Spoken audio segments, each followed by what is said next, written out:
Bonjour à tous, bienvenue dans ce nouveau numéro du Samedi Politique. Aujourd'hui, on s'intéresse à l'Arabie Saoudite et à Jamal Khashoggi.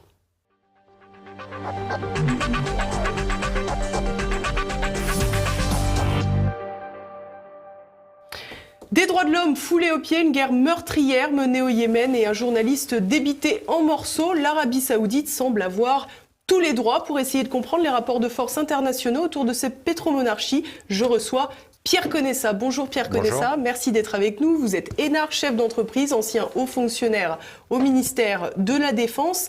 Alors Pierre Conessa, pour commencer, au cours du mois d'octobre, on a vu la disparition d'un journaliste, Jamal Khashoggi. Ce que je vous propose, avant de vous donner la parole, c'est qu'on voit un court résumé de ce qui s'est passé, une affaire assez incroyable. C'est une affaire digne d'un blockbuster hollywoodien. Le 2 octobre dernier, un journaliste saoudien, Jamal Khashoggi, se rend au consulat d'Arabie Saoudite à Istanbul en Turquie pour de vulgaires documents officiels. Des caméras de surveillance filment son arrivée. Sa sortie, elle, reste toujours un mystère.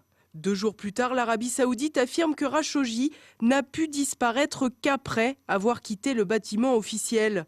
Mais des rumeurs pèsent déjà sur un possible assassinat du journaliste. Les démentis de Riyad s'enchaînent, mais le 20 octobre, une part de la vérité est dévoilée. Jamal Khashoggi a été assassiné à l'intérieur du consulat. L'Arabie Saoudite est contrainte de reconnaître la mort du journaliste, tout en précisant qu'elle résulterait d'une rixe. De son côté, Recep Tayyip Erdogan, embarrassé par cette affaire survenue sur le territoire turc, déclare que l'assassinat a été prémédité. Il précise d'ailleurs que la vidéosurveillance du consulat avait été désactivée. Quelques heures plus tard, des sources turques et américaines font état d'enregistrements du meurtre, sans doute par la montre connectée du journaliste. On apprend alors qu'un commando, formé d'une quinzaine d'individus saoudiens, dont un médecin légiste, serait arrivé en Turquie quelques heures avant les faits pour se rendre au consulat. La vidéosurveillance filme leur arrivée, mais aussi leur sortie quelques heures plus tard, chargée de plusieurs caisses. Un des individus sort quant à lui habillé avec les vêtements du journaliste et une fausse barbe. Selon toute vraisemblance, Jamal Khashoggi a été assassiné et son corps démembré pour être exfiltré du consulat.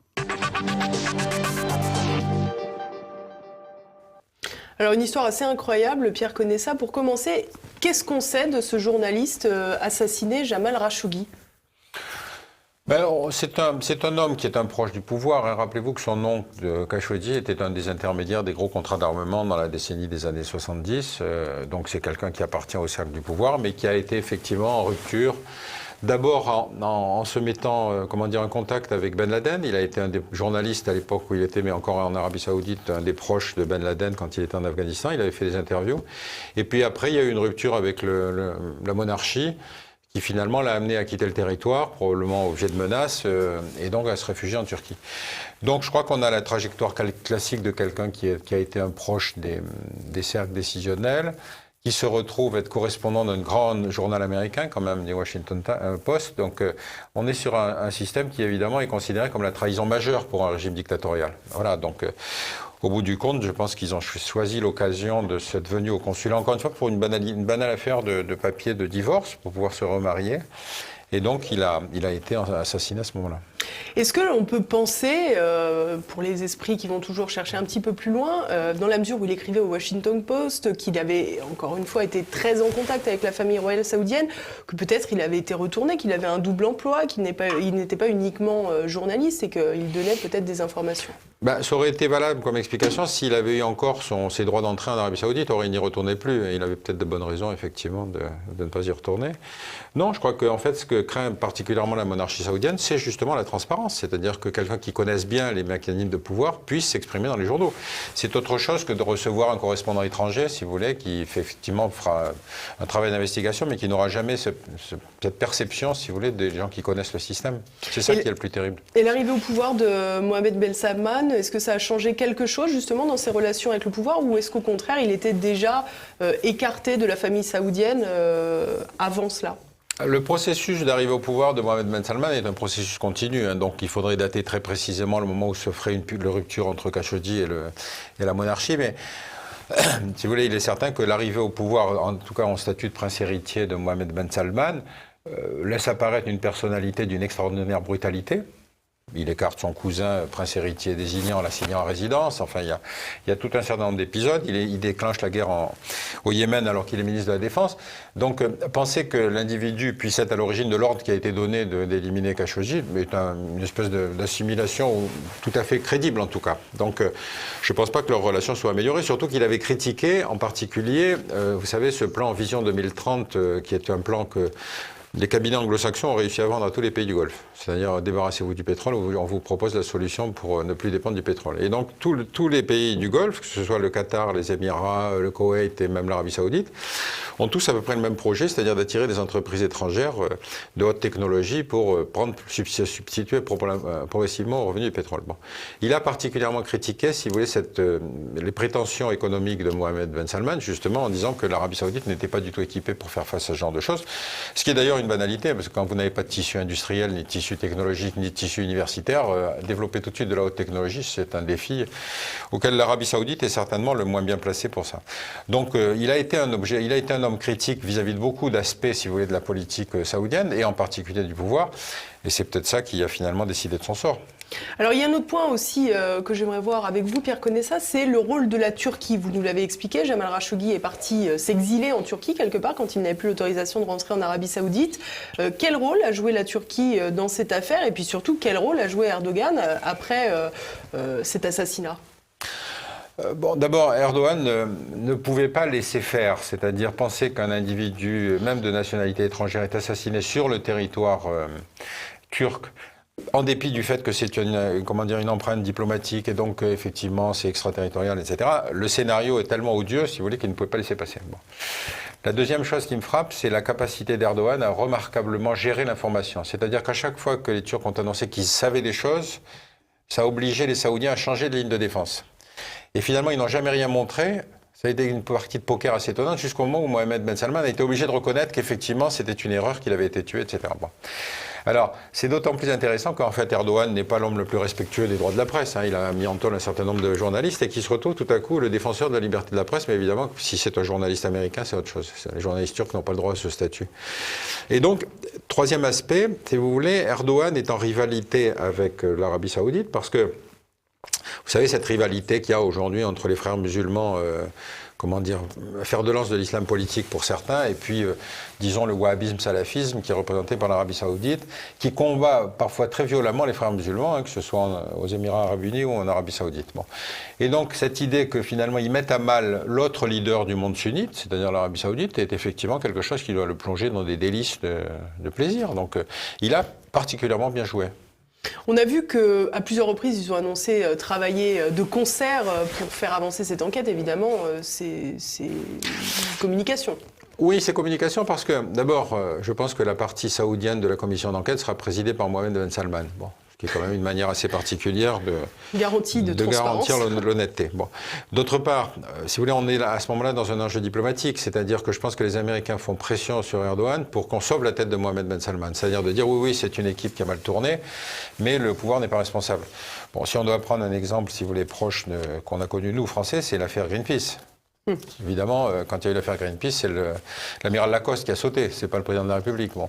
Donc on aura probablement quelque chose de cette nature en Arabie Saoudite, c'est-à-dire que les Américains vont essayer de sauver Mohammed Ben Salman. Cela dit, son sort n'est pas décidé parce qu'il a tellement mal agi sur beaucoup de terrains, c'est-à-dire que la somme de ses échecs est aujourd'hui tellement impressionnante entre le Yémen, le blocus contre le Qatar, la mise en taule d'opposants pacifiques et puis surtout la demande de condamnation à mort de militants chiites pacifiques et de militantes féministes fait qu'aujourd'hui plus personne ne peut prétendre que l'Arabie Saoudite et disons un régime normal. Bon, mais Dieu sait que le lobby est puissant. Hein. Bon. Donc, n'oubliez pas qu'avec l'affaire du Ritz, c'est-à-dire le moment où il a mis tous ses petits camarades dans cet hôtel formidable, dans lequel se passe le Business Forum aujourd'hui, qui leur a fait rendre entre 60 et 100 milliards de dollars, tous ces gens-là qui étaient si bien habitués à vivre dans un système consensuel où chacun avait sa part, sont probablement aujourd'hui assez remontés contre Mohammed Ben Salman. C'est-à-dire qu'il est possible qu'aujourd'hui, l'éviction vienne de l'intérieur en proposant de l'intérieur un substitut à Mohamed Ben Salman. Mais enfin, l'individu est coriace, donc si ça ouvre une lutte sanglante, tant mieux. On va regarder tout de suite les réactions internationales après avoir appris que ce journaliste était bien assassiné. On va regarder, elles sont assez légères. We're waiting for the results of about 3 different investigations, and we should be able to get to the bottom fairly soon. Well, it'll have to be very severe. I mean, it's bad, bad stuff, but we'll see what happens. Dans l'hypothèse où la responsabilité de l'Arabie saoudite est avérée, alors nous en tirerons les conséquences et nous prendrons des sanctions. Mais je vais vous faire une confidence, pas simplement sur les armes. Je m'étonne que le débat se concentre uniquement sur la question de la livraison d'armes. C'est un sujet plus global. Si les faits sont avérés, si nos services les corroborent, nous prendrons les sanctions adéquates à l'endroit des autorités saoudiennes. Premièrement, nous condamnons résolument cet acte. C'est ce que nous avons également précisé hier. Deuxièmement, il y a encore des choses qui doivent être éclaircies de manière urgente. Et les responsables ne sont toujours pas tenus comptables de leurs actes. Troisièmement, je suis d'accord avec tous ceux qui disent que les exportations d'armes ne peuvent pas intervenir dans la situation où nous nous trouvons, même si ces ventes sont d'ampleur limitée. Torturés, démembrés, assassinés, le tout en musique. C'est le sort réservé au journaliste Jamal Khashoggi par une bande de tueurs envoyés par le régime saoudien. Tout le monde sait que l'Arabie saoudite achète le silence de la France. C'est ce silence qu'Emmanuel Macron a choisi hier face à la presse. Monsieur le Premier ministre, combien de morts faudra-t-il pour arrêter ces horreurs? À combien de milliards estimez-vous l'honneur de la France? Dites-nous jusqu'à quand nous devrons vivre avec cette honte sur nous. Mais c'est de la pure démagogie que de dire qu'il faut arrêter de vendre les armes. Ça n'a rien à voir avec l'affaire Khashoggi. Ce qui a à voir avec les ventes d'armes, c'est la situation du Yémen. C'est là où il faut avoir un suivi très étroit. Mais il ne faut pas tout confondre dans les débats que nous avons aujourd'hui. Alors les condamnations ne sont pas très virulentes quand même. Excepté quand même celle de Mme Merkel, quand même, qui est assez claire sur la chose. Mais c'est vrai que tout le monde est un peu dans une situation, comment dire, de gêne, parce que se saisir de l'horreur de l'assassinat de Khashoggi pour remettre en question les relations avec l'Arabie saoudite a quelque chose à la fois d'opportuniste, mais en même temps d'assez contradictoire. Quand il y a eu ce bombardement sur un car scolaire qui a tué 30 gosses, si vous voulez, c'est à ce moment-là que l'indignation internationale aurait dû poser la question des ventes d'armes à l'Arabie saoudite. De la même façon d'ailleurs que ça aurait dû poser aux États-Unis la question du ciblage, puisqu'en fait les coordonnées de ciblage sont fournies par les Américains aux Saoudiens. Donc les Saoudiens sont maladroits, ce ne sont pas des bons pilotes, mais enfin il reste que la responsabilité des Américains est très largement engagée. Mais encore une fois, on est dans un système où c'est l'indignation internationale pour quelque chose qui est une espèce de crime qui relève à la limite de la première page de détective, si vous voulez, qui fait qu'aujourd'hui on se met la question sur les ventes d'armes. Donc c'est à la fois hypocrite et en même temps opportun, puisque pour la première fois on arrive au bout de 10 000 morts, 1 million de gens touchés par le choléra, plus 22 millions de personnes qui sont touchées par la famine au Yémen. C'est-à-dire que Dieu sait qu'il a fallu attendre quand même, pour qu'enfin on se pose la question du rapport avec l'Arabie saoudite. Donc oui, c'est le bal des hypocrites, oui. Alors ce qui est un peu amusant, vous l'avez dit, c'est Angela Merkel qui semble être la plus dure, même si elle n'est pas dans la condamnation outrancière, on va dire, loin de là. Et comme par hasard, Angela Merkel vient d'annoncer qu'elle ne serait pas candidate à sa propre succession à la chancellerie, qu'elle lâchait la tête de son parti. Est-ce que finalement, elle a davantage les coups des franches du fait de l'annonce de son départ prochain ? Non, je crois que le courage politique de Mme Merkel a déjà été évident par le passé. Quand elle proposait d'accueillir 1 million de réfugiés, elle savait qu'elle n'aurait pas obligatoirement le soutien de l'opinion publique. Donc c'est une femme courageuse, c'est un grand homme d'État, ou une grande femme d'État, si vous voulez. Et donc qu'elle le dise maintenant, peut-être on peut la soupçonner d'être beaucoup plus libre d'esprit qu'elle ne l'aurait été s'il y avait eu une échéance électorale. Enfin, il reste qu'aujourd'hui, c'est la seule qui retient un minimum de dignité dans la posture européenne, oui. Alors, à l'inverse, vous nous l'avez dit tout à l'heure, les États-Unis semblent vouloir coûte que coûte sauver Mohamed Ben Salman. Est-ce que vous pouvez nous expliquer pour quelles raisons, quels sont les intérêts ? Bon, les intérêts américains sont immenses en Arabie saoudite. Je ne vais pas en faire un détail parce que, évidemment, si vous voulez, ça remonte à l'historique du pacte de Quincy, c'est-à-dire au moment où Roosevelt, rentrant des accords de Yalta, s'arrête effectivement à Jeddah et finalement rencontre l'équipe de Abdelaziz Saoud pour faire ce pacte, si vous voulez, qui était en gros pétrole contre sécurité. Bon, aujourd'hui, le système a un peu changé, puisque si vous voulez, les Américains ont moins besoin de pétrole, alors que les Saoudiens ont toujours autant besoin de sécurité. Donc, si vous voulez, la liberté des Américains, on l'a vu avec Obama, est beaucoup plus grande à l'égard d'Arabie Saoudite qu'elle ne l'aurait été en d'autres temps. Mais enfin, Trump est un pur produit du système républicain néo-évangélique, c'est-à-dire c'est un homme pour qui il y a une vision du monde où il y a le mal et le bien, et ceux qui ne sont pas pour lui du côté du mal ne peuvent être que du côté du bien. Comme pour lui, le mal, c'est l'Iran, donc l'Arabie Saoudite doit être du côté du bien. Ça, c'est le postulat moral. Pour le reste, il l'a montré quand il a reçu Mohamed Ben Salman, c'est-à-dire que dans l'interview, vous devez avoir ces images, dans l'interview, la conférence de presse qu'ils font ensemble, il sort ce grand panneau dans lequel il a écrit le montant des contrats qui doivent être signés, enfin, ce sont des engagements, par l'Arabie Saoudite. Donc, si vous voulez, pour lui, la posture est claire. Tant que ça fait du travail aux États-Unis, on s'en fout des droits de l'homme. A fortiori des droits de la femme qui n'existent même pas, si vous voulez. Alors évidemment, on ne peut que faire un parallèle avec cette affaire et l'affaire Skripal, donc cet ex-agent russe, agent double, devenu donc au service des services britanniques, qui a été empoisonné il y a plusieurs mois, où une condamnation générale avait été prononcée de tout le monde, de la France, de l'Angleterre, évidemment, de l'Allemagne et des États-Unis. Des sanctions ensuite avaient été prises à l'encontre de la Russie. On se dit finalement, l'Arabie Saoudite est relativement laissée tranquille. Mais pourquoi vous confondez? Je veux dire, ça n'a strictement rien à voir. Je veux dire, on a un processus de fabrication de l'ennemi à l'égard de Poutine, qui est un processus ancien. La sécession de la partie russe de la Crimée, de l'Ukraine, la sécession de la Crimée, etc. Bon. On ne remonte jamais dans l'histoire. C'est-à-dire que quand nous, on a fait le coup avec Mayotte au moment de l'indépendance de l'archipel des Comores, personne ne nous a reproché de faire une annexion pure et simple. Bon. Donc, si vous voulez, on ne remonte jamais dans le passé. On juge les gens sur l'instance quand on a décidé de les diaboliser. La sécession de la partie russe de l'Ukraine, c'était des russophones, c'est quand même 25 à 30% de la population qui disent on ne veut pas que l'ukrainien soit la seule langue officielle. Donc, on avait, si vous voulez, tous les éléments pour être médiateur au lieu d'être condamnateur. Bon, au lieu d'être procureur. Cela dit, on voit bien qu'il y a une différence de traitement évidente entre ce qui va se passer avec l'Arabie Saoudite et avec la Russie. Les droits de l'homme en Russie, on en pense qu'on en veut, mais enfin, ils ne sont pas dans l'état d'absence, de déliquescence absolue dans lequel ils sont en Arabie Saoudite. Pensez que vous avez aujourd'hui en prison un type qui s'appelle Raif Badawi, condamné à 10 ans de prison et 1000 coups de fouet pour, selon le jugement, attaque contre l'islam. Alors que ce type demandait simplement un peu de liberté. Vous avez vu les Américains prendre position pour Raif Badawi ou les Français défendre ce cas? Bon. Nimr al-Nimr, qui est le neveu de l'ayatollah qui a lui-même été décapité l'an dernier, est condamné à être décapité, manifestant pacifique, mais chiite, condamné à être décapité et crucifié jusqu'à ce que ses chairs pourrissent. C'est quand même une originalité qui est spécifique à l'Arabie Saoudite. Est-ce que vous avez entendu nos gouvernants s'exprimer là-dessus? Non, jamais. Donc, il faut qu'on soit face à un mouvement d'opinion publique pour que tout à coup, ils soient obligés de prendre position.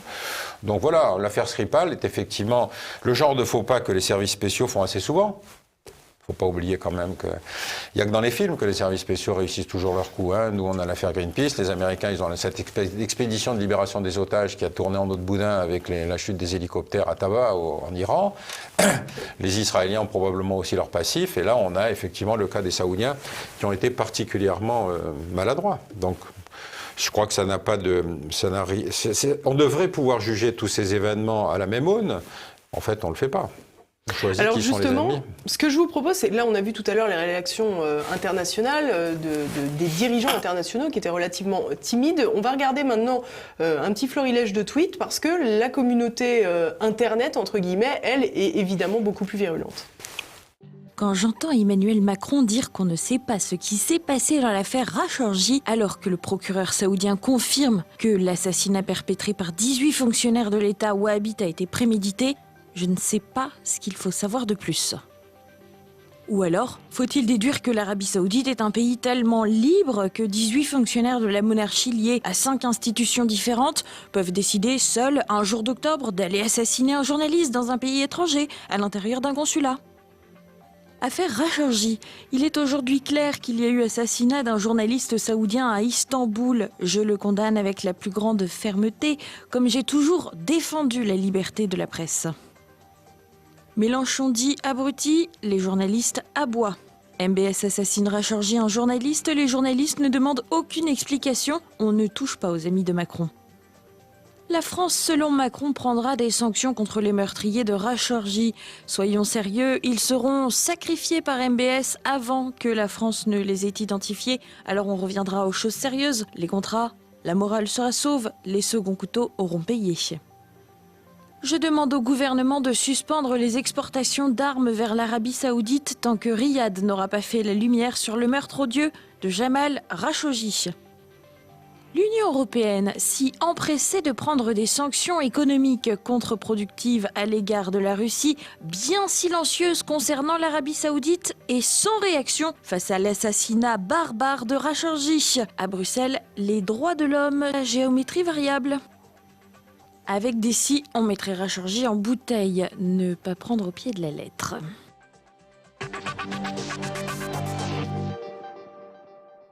Bon alors évidemment, là, c'est plus flagrant. Tout le monde parle de cette question de vente d'armes à l'Arabie Saoudite et donc vient directement la question du Yémen, effectivement. Oui, enfin, c'est un effet indirect et positif de l'affaire Khashoggi. C'est-à-dire que pour la première fois, on est obligé de justifier la nécessité des sanctions, effectivement à cause de cet assassinat barbare, mais aussi parce que finalement ces armes servent à massacrer depuis maintenant 3 ans et demi la population du Yémen. Si vous voulez, on est dans cette situation étonnante où le Yémen, c'est grosso modo 1 000 $ par tête par an, tête d'habitant. Bon. L'Arabie Saoudite et les Émirats, qui sont les deux fers de lance de la coalition arabe, les Émirats, c'est à peu près 70 fois le revenu par tête du Yémen, et l'Arabie Saoudite, c'est à peu près 60 fois. Bon. Donc on aurait très bien pu avoir une politique d'aide économique, si vous voulez, qui aurait résolu, en partie au moins, le problème des divisions internes au Yémen. Non, pas du tout, on leur fait la guerre. Donc déjà, en soi, ce conflit est absolument scandaleux. Ensuite, vous avez effectivement une politique de bombardement, qui est celle qui, évidemment, ne risque aucun homme à terre, et qui détruit, avec la maladresse qu'on a observée des pilotes saoudiens, avec la responsabilité des fournisseurs d'armes. Alors, ce qui nous protège, nous, c'est qu'on ne vend pas d'avions en Arabie Saoudite, donc ouais, on peut dire qu'on ne les fait pas. Par contre, on en a beaucoup vendu aux Émirats Arabes Unis, donc de toute façon, nous participons à la guerre. Donc il y a une espèce de notion de co-belligérance, si vous voulez, parce qu'encore une fois, on a laissé continuer le massacre sans jamais à aucun moment suspendre, arrêter, etc. Or, notre réglementation l'autoriserait. C'est-à-dire que même la réglementation internationale fait que quand on est dans une situation de conflit, un fournisseur peut très bien décider la suspension d'un contrat, encore une fois, sans être condamnable sur le plan du droit international. Mais ça n'a jamais été décidé. Alors là encore, on peut faire un parallèle, même si c'est deux situations différentes. On a vu les condamnations pleuvoir à l'encontre de Bachar el-Assad sur le conflit syrien, et c'est vrai que les médias font l'impasse sur la question du Yémen. Oui, mais vous pouvez même aller plus loin, c'est-à-dire qu'on a décidé d'intervenir contre l'État islamique, et encore une fois, on se disait, mais même on ne veut pas bombarder l'État islamique, c'est la position de Hollande parce que ça pourrait aider Assad, mais jamais personne n'a proposé d'aller aider les Yéménites, si vous voulez, sous la pluie de bombardements dans laquelle ils sont. Alors c'est effectivement une guerre civile, mais malheureusement, le Yémen est un État composite, qui est un héritage colonial, en partie amputé par l'ingérence des pays étrangers, etc. Donc c'est un pays qui a toujours été dans une situation d'instabilité, c'est un peu comme l'Afghanistan.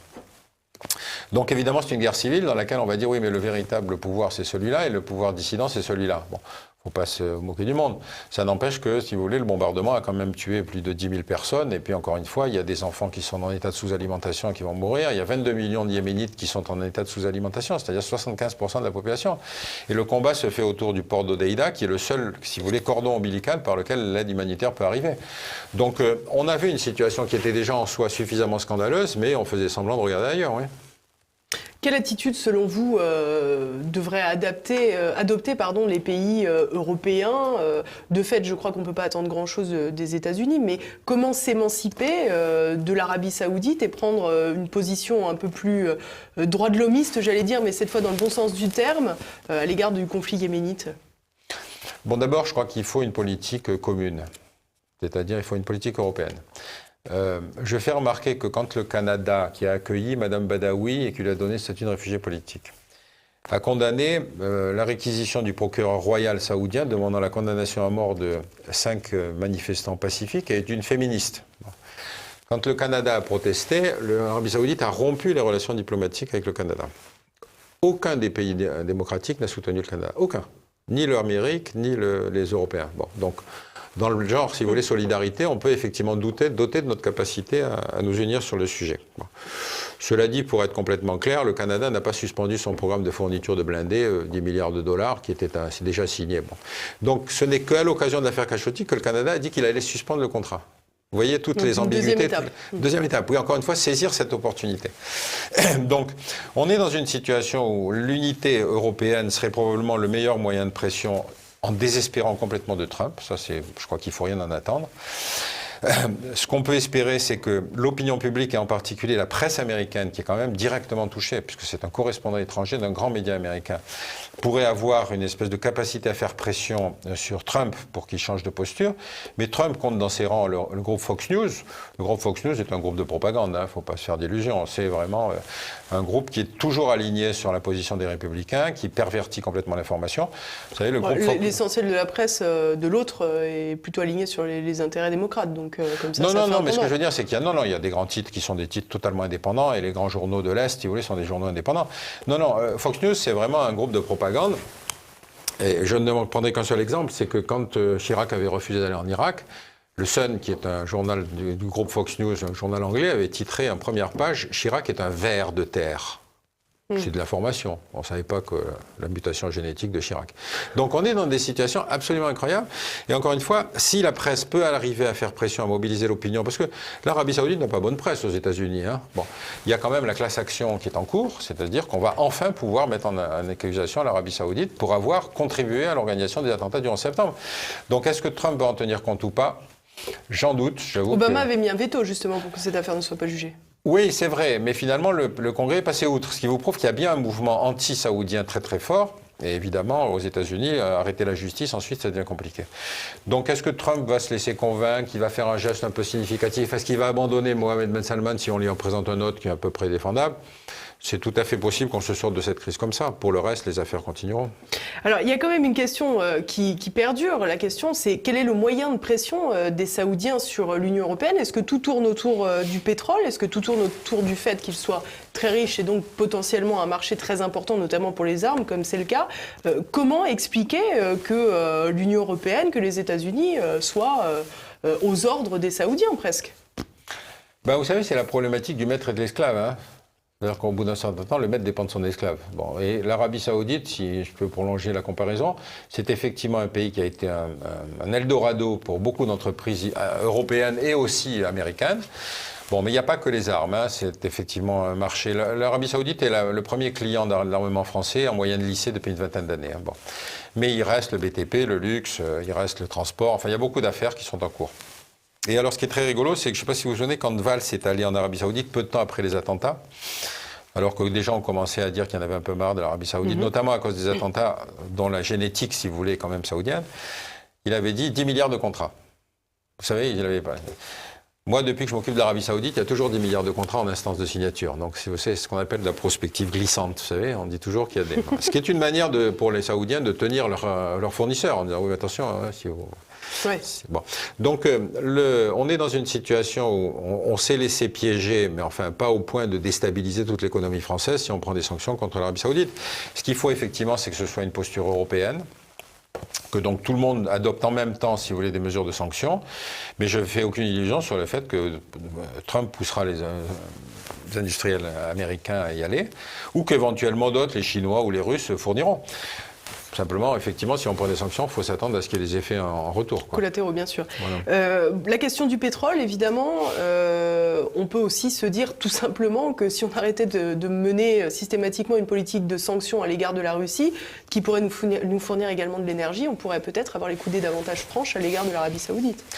Et des pétromonarchies en général. C'est vrai que dans le suivisme de la politique américaine qui manipule la sanction avec beaucoup de légèreté, il y a effectivement sur le marché pétrolier les sanctions à l'égard de la Russie, les sanctions à l'égard du Venezuela, les sanctions à l'égard de l'Iran.